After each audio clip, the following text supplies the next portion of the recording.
Hello, blessings, Vaheguru, Satnam. Today we're going to go straight into chapter 3, and it is a fairly intense chapter, so I can't fluff around too much today. First of all, obviously, I just want you to relax, and may I also suggest that you get a paper and pencil, or preferably a notebook, because two words are going to be prominent in this whole reading, and they are very, very important. This is a very simple way of understanding how to do Nam Simran meditation. The two words are Mun and Mutt. Write these two words down. Mun, I am pronouncing the last syllable a little bit stronger so you understand what I'm saying. Mana, na, as in naughty. Mana and matta. Best way, simplest way for me to explain those two words. We normally have the word mind, which is general. But mind in Sikhi is apportioned into two parts. Man and Matta. Man is the feelings, and the best way to describe feelings is if I put my hand on my heart. Mana, and Matta is intellect. Matta and Mana. Sorry, I'm stressing on this because the whole chapter is about this. And quite honestly, if you understand what I'm trying to say here, as far as I'm concerned, you don't have to read the rest of the book. That's entirely up to you. I wasn't a very good businessman all my life. So anyway, Sikhing Success and Happiness, chapter 3. There is also a graph which my daughter will hold out on the screen. And again, it is the attributes of Man and the attributes of Mutt. That's all it is. Again, to have an easier understanding of this chapter. Vaheguru. Vaheguru. Relax. Feel. Let your man loose. Listen and just enjoy this. Chapter 3. Start feeling. Mana and Mata. This chapter is the crux of being happy all the time. It will probably take a few readings before you fully grasp the significance of Mana and Mata. Western influences have diminished our ability to feel over our ability to think. The ability to feel is what helps us to be happy. So in this chapter, I hope to give you a wider and more perspective and a deeper perspective and awareness about feeling.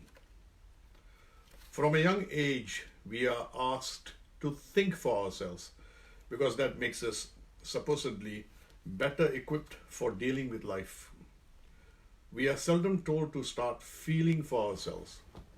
It is always about materialistic aspirations, achievements, or good behavior, not about being happy. We are seldom really encouraged or trained to feel happy. Feeling is a primordial instinct, whereas thinking is a sophisticated process that comes about 3 years after birth. Feeling is quickly pushed to the background by our human, societal environment and also parents as we are urged to grow up by thinking. Success, which is normally interpreted as materialistic success, comes with a strong intellect, thinking. There is only secondary room for feeling.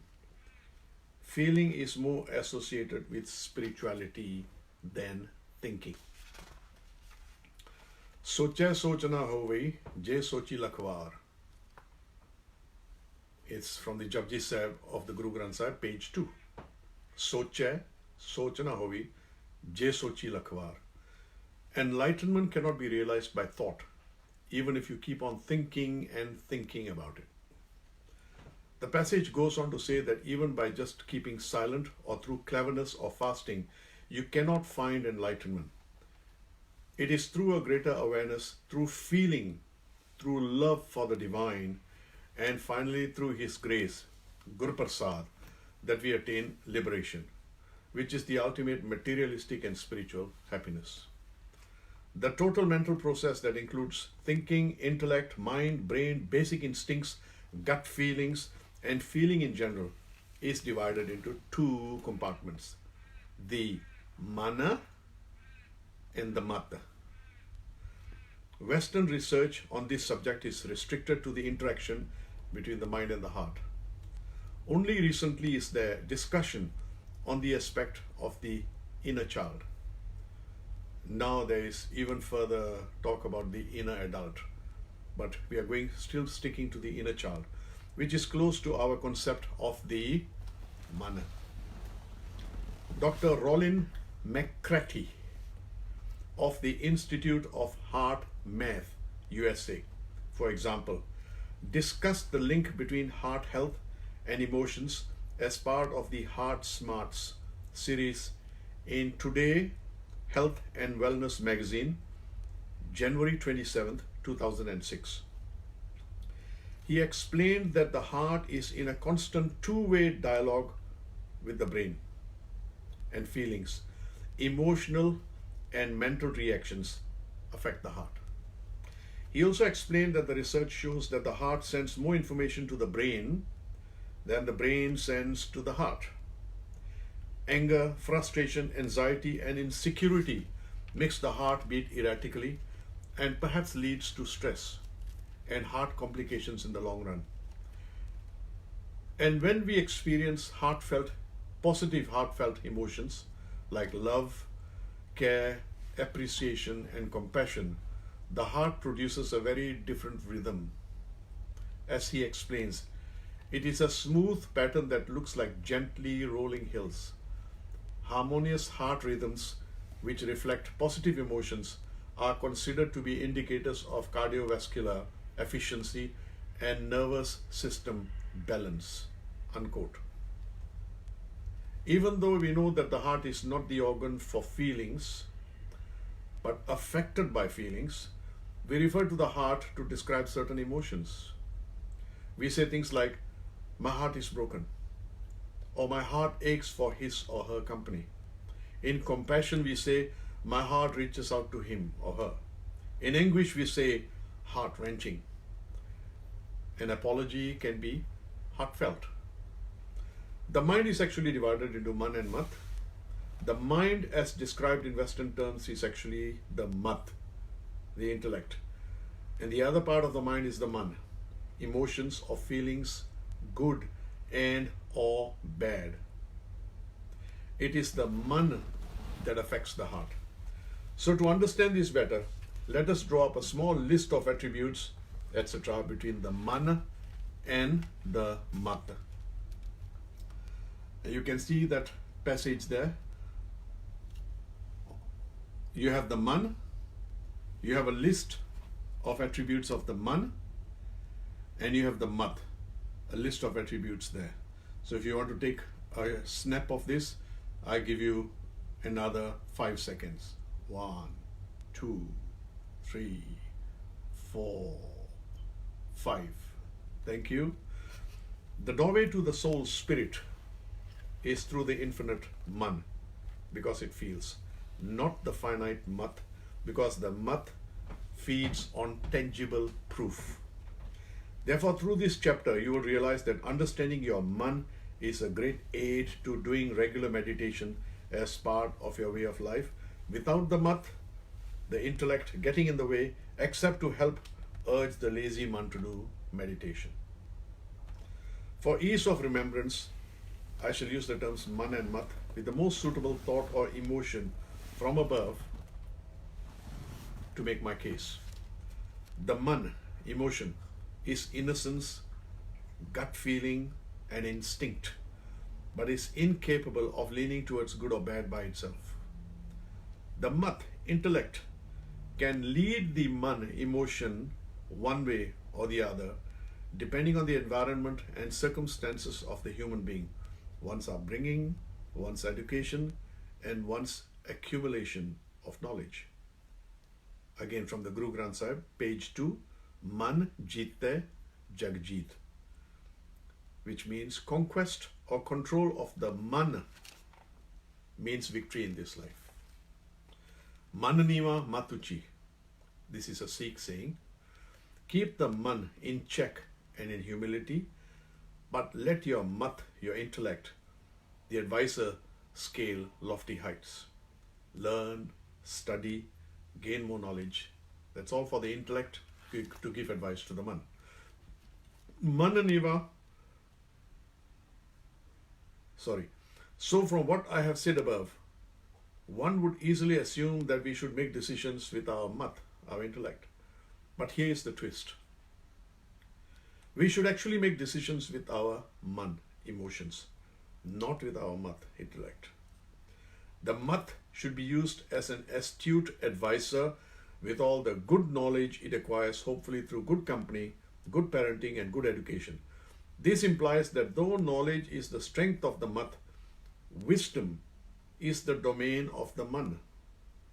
Because the Man always believes and accepts things which cannot be scientifically proved, but feel right. Again from the Guru Granth Sahib, page 288, Gur ki mat tu le iane, Bhagt bina bao dube siane.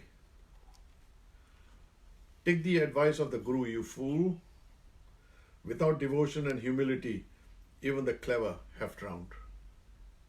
Another saying, Gurmukh Nadang, Gurmukh Vedang, Gurmukh Rahya Samai, page 2. Through Guru orientation, one attains Nad, intuitive knowledge obtained through meditation. One also attains knowledge through scriptures and also realizes that the divine pervades everywhere. The above quotes are to teach the Mutt to accept certain beliefs that are the Guru's Mutt and advise the Man accordingly. Here is a note for Sikhs. If one can tame or temper one's Mutt with the Guru's Mutt, which is progress from Manmukh to Sanmukh and then aspire to be a Gurmukh, then one has the perfect advisor for one's Man. All these words, Manmukh, Sanmukh, Gurmukh, are in the glossary of terms. Teach a child how to cheat, steal, and lie from a young age for its gain, then that is the advice that the Mutt intellect shall give the Man, and the Man makes decisions accordingly. Teach a child love, giving, generosity, compassion, and the Mutt shall pick up these traits over the negative traits and advise the Man accordingly. The feeling process, Man, comes through the thinking process, Mutt. Though certain instincts are inbuilt, the raw instinct of going to the aid of a fellow creature is all Man, emotions, compassion. Wanting to be hugged and loved is all Man, emotion. Instinctively, laughing and crying are all Man too. But on the other hand, negative traits too are all Man. Possessiveness, getting angry, and crying and screaming in frustration when things are not right is all Man as well. Sharing comes with advice from the Mutt intellect, if the Mutt has been so coached by parents and teachers. Wanting and fighting for a toy given to another is also raw Man. Until through the Matta, a child learns to share and then even find joy in sharing. Some children are naturally giving, while there will be those who are very possessive and need to be taught to be giving. This is Man at play. Attaining a greater awareness of the present moment, for example, is all Man, because the Mutt intellect is time bound. It is always concerned about the future and reflecting on the past. It is the innocence and infinite nature of the Man that brings about fulfillment and happiness. It is also the pathway to the soul. Success, on the other hand, is through an effective and astute advisor, the Mutt, with a listening but freewheeling decision maker, the Mun. The Mun is impulsive and also reactive, whereas the Mutt, intellect, counsels caution. The two somewhat conflicting Western sayings below sum this up rather well. Think before you leap. The other says, he who hesitates is lost. The first is the Mutt, intellect in play, cautious. The second is the Mun, just raring to jump in. All you have to recognize is that the Mutt is counsel and caution, but it's the lowly and impulsive Mun emotion which makes the ultimate decision and is capable of enlightenment because it is beyond limitations.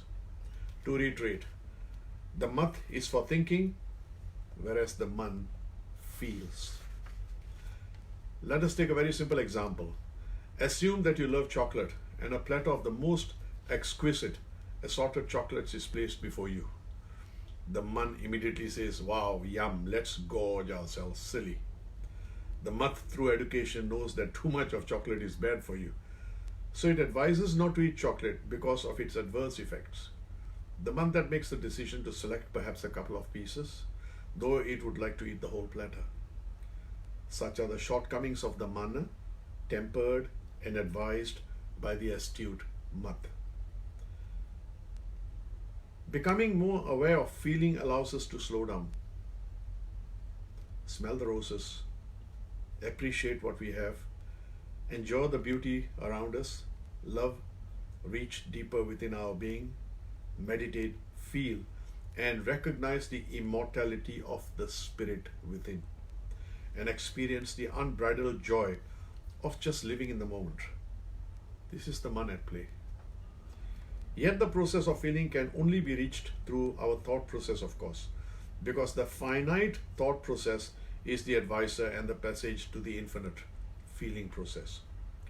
The feeling process, the Mun, is the passage to the infinite soul, the God in embryo within us.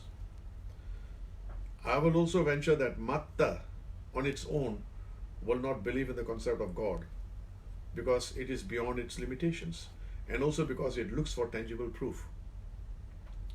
There is no tangible proof of the existence of God. It is only the Mun that feels the presence of God.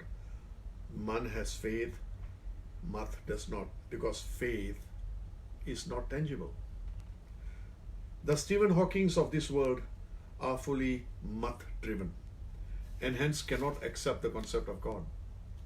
They will always be looking for the logical or scientific explanation, and if one does not exist, then they shall wait until there is one, or don't believe. Let us focus on the Mun emotions because the Mun is and should be, if it is not, the ultimate decision maker. The Mutt intellect acquires education and knowledge that hopefully the Mun is able to convert to wisdom, to be better equipped to make wise decisions. Generally, we assume and expect the Mutt to make decisions. This whole exercise shows that, in essence, the Mun should make decisions, but using the Mutt as an astute advisor. Sikh saying, Guru Granth Sahib, page 44, मन तू जोत स्वरूप है अपना मूल पहचान. O मन, you are the passage to the God in embryo within you. Recognize thyself. There's another Sikh saying, Man niva mat uchi, from the Sikh standing prayer, the Ardas. Train the Mun to be humble, but let the Mutt soar. One should have lofty ideals, the function of the Mutt, to better advise the Mun. Humility and simplicity in living, the forte of the Mun, are important attributes towards happiness.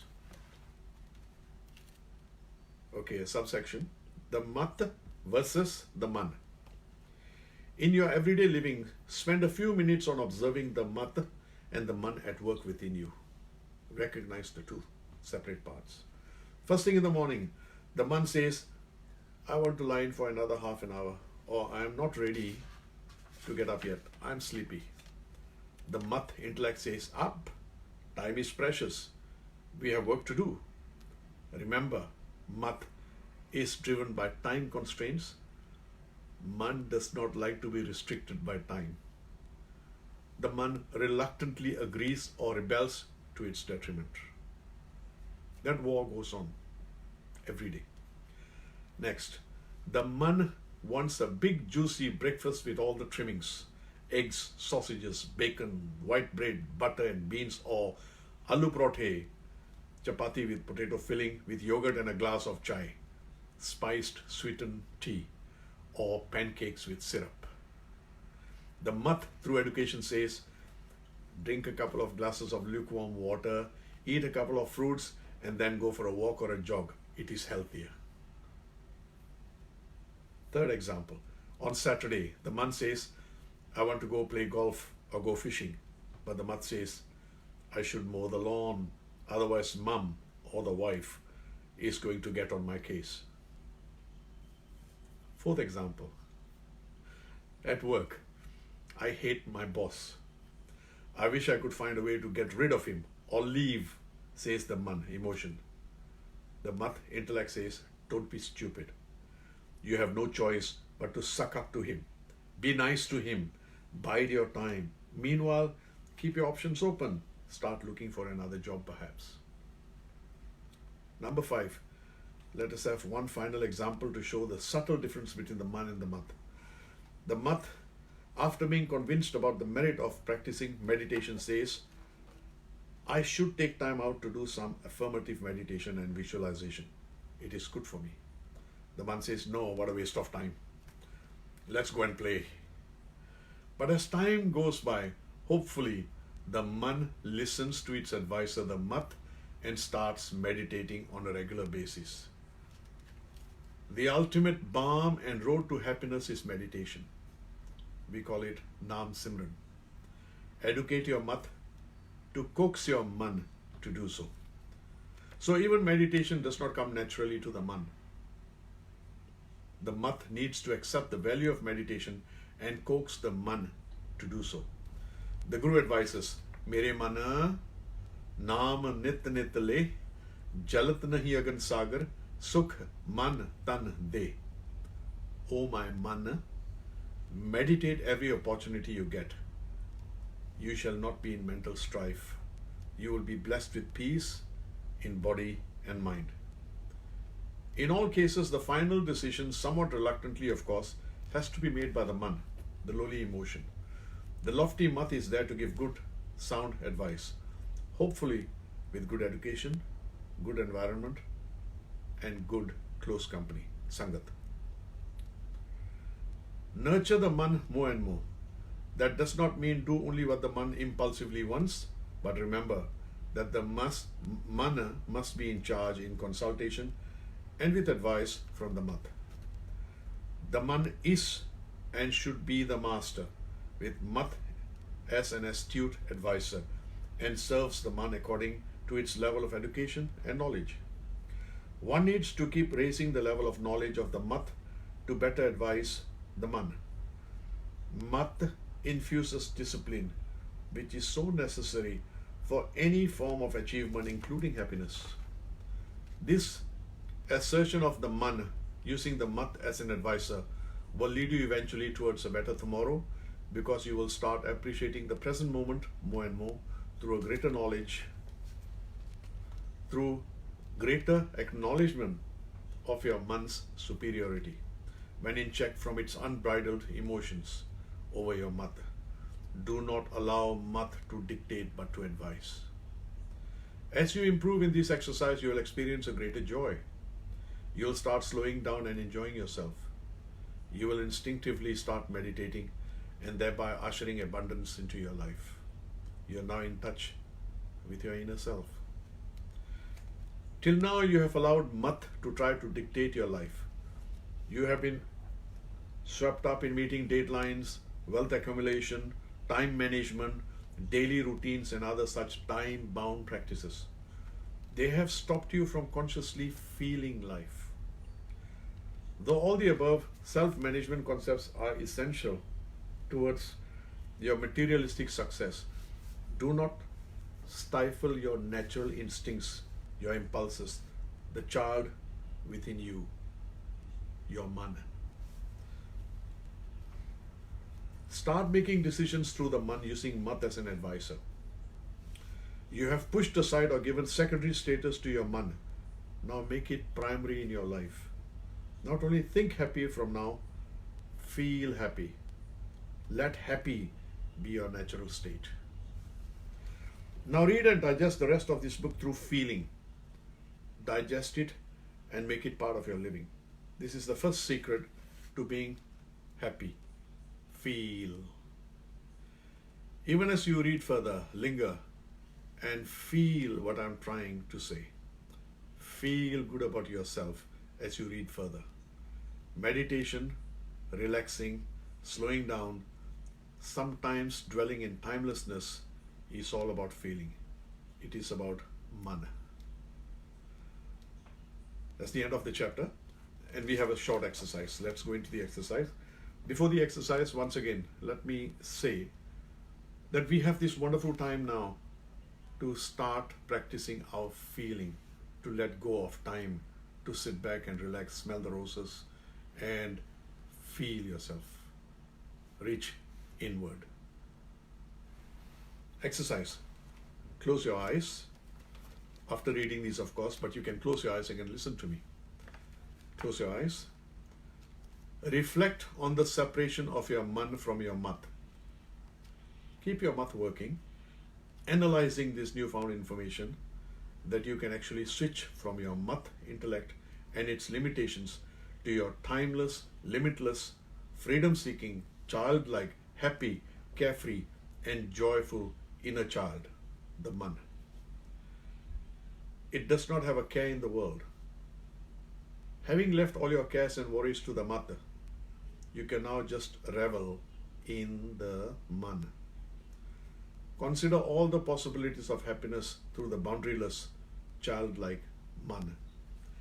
Enjoy this revelation of being able to switch from the time-bound, worry-bound, restrictive, disciplined, space-bound, and even form-bound Mutt to the ecstasy and sheer freedom of the man, the path to your soul, the silent observer within you. You have just had a glimpse of eternity. Thank you. The next chapter is about God, but once again, practice that exercise. Move away from your intellect, go into your feelings, because where the intellect stops, feeling, man, takes over. And the man is your passage to the God in embryo within you. Thank you very much. Greetings, blessings, Satnam, and Vaheguru.